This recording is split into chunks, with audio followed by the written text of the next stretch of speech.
Production design has always been an underrated aspect of filmmaking. PD, as it's commonly called in the industry, makes the story come alive and the film look realistic with the various props, sets, and costumes. The film's production designer supervises the art department, helps the director create the aesthetic, and maintain the overall look of the film. War films, in particular, have a unique form of production design. Films depicting real battles and wars need to maintain historical accuracy, limiting the creative freedom fictional or fantasy films enjoy. To expound on this, we'll take a look at three famous war films: Charge of the Light Brigade, The Longest Day, and Saving Private Ryan. We'll look not only at the development of production design through each film, but also how public opinion of war has evolved over time, further influencing the production of war films, or how these films have changed the public's opinion on war.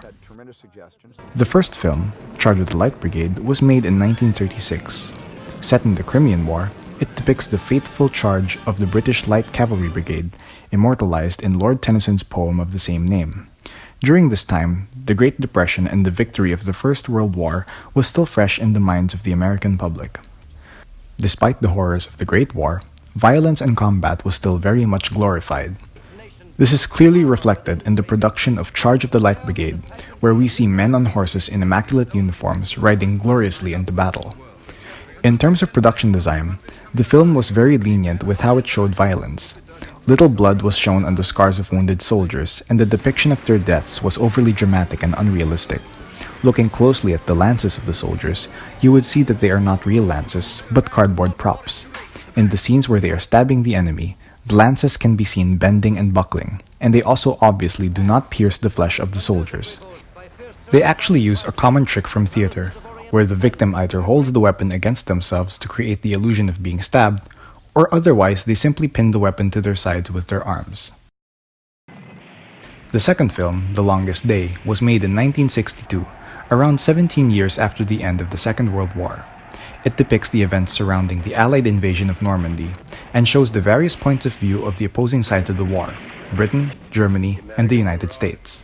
The film's production shows the industry's slow but steady maturity in the treatment of war films.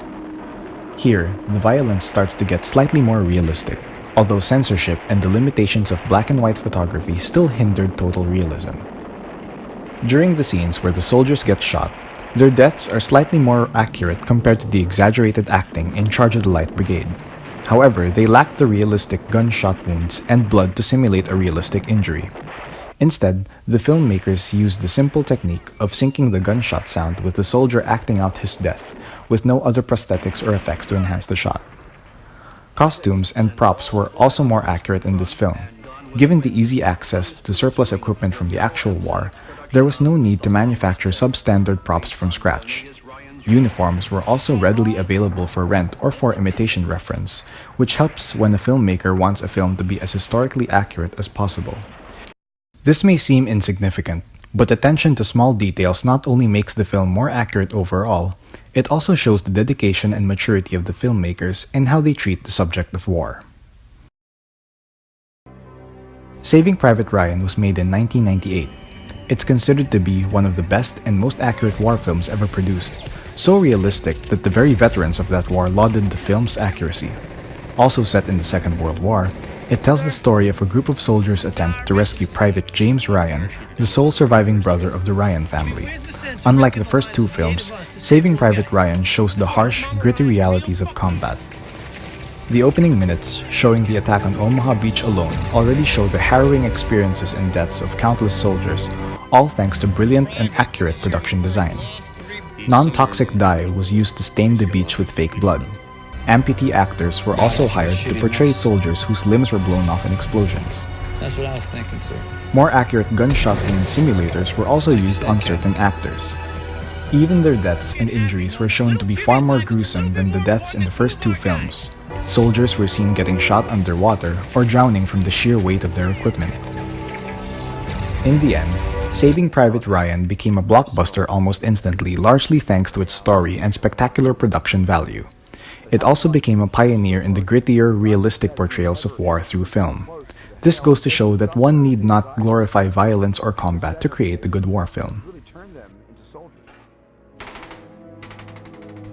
In the Philippine context, Local filmmakers generally pattern their craft after the American Hollywood style of production.